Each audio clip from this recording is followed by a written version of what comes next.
Hello everyone, I'm Coyote Jack, and yeah, I'm going to sound a little narcissistic here, but I needed to make this introduction first before the main article showing up.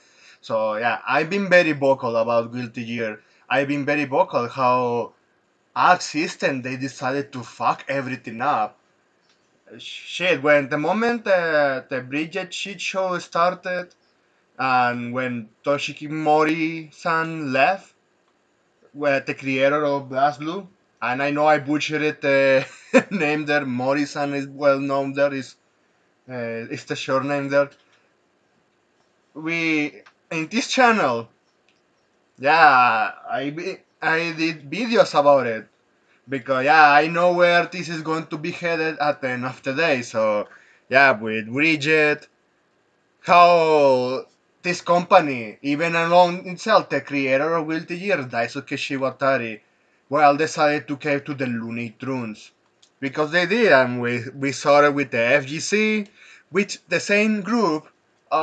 We had a lot of reset the clock moments there, and that they wanted to claim BlazBlue now because yeah, my Natsume character existence, yeah, it's like the perfect excuse for them to jump on there and say, "Oh, trans representations, go fuck yourself." And this one, oh man, they when they admitted that yeah, Guilty Gear it was intended for the global audience, like they like to call these fucking corporations. And yeah, with Bridget, more of that, it was non-stop. And we get to the point that the Seiyu for Bridget, I know is a woman, but yeah, she herself said she's a, well, Bridget is a boy. He is a boy. And the Seiyu herself was kind of confused when Sully told her, no, you cannot say that anymore. Because they turned Bridget into a Truni. And and last for not least, when the only thing audience they have, because at this point for all of this what I show it to you, they they basically backstabbed their main core audience that followed over the years. The only thing they had left were the Looney Tunes or all those homosexuals. And if you want to see, we had a rant here. I had a rant where because a patch they added censorship, and I say this is why you do not support censorship for female characters, because even you are one of those homosexuals they only want to see the male characters. I got news for you, because when they go full global standards it's not going to stop there. In fact, they when they added that censorship in the photo mode for all the model characters, yeah, you cannot even see the guys there. Yeah, the latest censorship patch also backstabbed the global audience that they tried to get because of something that they themselves, like all internet, like I said, the global audience, they with the age classification for the console manufacturer that is fucking Sony, they did that update patch and lowered the rating score. You know that's why I say that consoles are a joke. And since we are already at this point, I'm not going to make you waste more time here. So we had this article from Insider Gaming. So apparently this happened. A rumor that is yet to be known. A new Guilty Gear game has been cancelled. A new Guilty Gear that has been in development has recently been cancelled at developer and Arxis. Sources say that the game's cancellations took place within last couple of weeks. As far as the reasoning behind it, nothing was specifically mentioned by those who spoke under the condition of anonymity. So if according to the sources, if it's not been true, I can think of why. I already did articles about that. And let's not fool ourselves with what happened with Toshiki Mori-san. That guy, he basically left when all the ship with Arxis started. And also, Oh, if you don't want to ignore this one and you all just want to say, oh, give me something different than this, okay, just why don't you pay attention to what Arxis has been doing within recent games? And yeah, I know they haven't doing other games, but you know what is different within Guilty Gear, Grand Blue Fantasy, D&D Duel, or DNF Duel, I think that's one, and what the upcoming Marvel fighting game. You can spot the difference? Yeah, I know. Yeah, you spotted it right.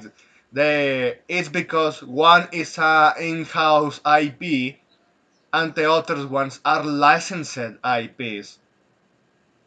So they are focusing more on trying to appeal to the other audiences to try to see if they like fighting games. Receiving the development money and do like all of these associations to receive revenue based on what those games sell. And as far as I'm concerned, DNF Duel didn't sell well. At least Grand Blue Fantasy Versus managed to have a sequel, and they are doing this crossover character, let's put it to be, which is yeah, it's something that they are going to welcome by a lot of people because it's too big. Like, I'm not going to fool myself there, yeah, like a kind of a selling point, and it's weird to say because well, on one hand you could say yeah they have no reason to continue with Guilty Gear Strive. Also, let's not forget ourselves that they announced that they were going to release this one for the original Nintendo Switch. No details being posted there. It happened quite a lot, and we already are at this point when we have Nintendo Switch 2. And they are going to release that one there now. Oh, if you want this one, you should buy a Nintendo Switch 2. Yeah, at this point, everyone would rather, even if there is someone even ignoring what I'm saying and having an interest in that, they would rather have it on PC. Simple as that. So let's continue. So, Insider Gaming did reach out Dark Sisters Wars for comment, but had not heard back as of publishing. So there you go. That's why it is a rumor at the end of the day. But even I'm something inclined to believe it because I have witnessed and many people on the internet that were used to care a lot for Axis, how they bended over, they they did a lot of censorship, and toned it down. Even if you look at Faust, you how he did that millenary death, and they just replace him like taking a hit in the knee. Oh, it's more funny in the knee. Nah, I really like it more the first one, and that was a lot in his character because yeah, that's also a character that they decided to destroy. And man, just fucking why they cannot take the hint that they should have never gone this route. And it's weird to say, Nick, because if it's true that this game is already cancelled and they are going to focus now in doing all of this licensed IP games, like trying to go the way of Crapco back in the day, well, I got news for you because at the end of the day, if we take an example like with the Spider-Man games with Sony, they they are paying for the license and at a loss to not lose the Spider-Man games from Disney, and that takes a lot of money. And it's hilarious because also I'm now thinking this rationally. Also, when it comes to that Marvel fighting game, it's Disney. You know how much it is a pain in the ass for the licensing? Or either they were offered to do this game, or they flat out decided to pay for the license. If there is the second one that they decided to pay for a license with the excuse, oh yeah, we are going to make you sell this game and make Marvel great again. Yeah, I will believe that even more of that case, considering what I say, is why they're canceling the new Guilty Gear game. Because they are now going to focus on all of those licensed IPs. And they are going to choke themselves to death because the revenue is not going to be enough. Because with every tier of this corpus, when you are licensing something, it always comes with caveats. And the more licenses you hold up, more caveats grow up, and they are going to start biting your body. That's how it is works. But that's it. Ah man, yeah. I will the year even I'm not gonna coming back. I would rather stick to Axel Core. Anyway, that's it. Thanks for watching and please take care.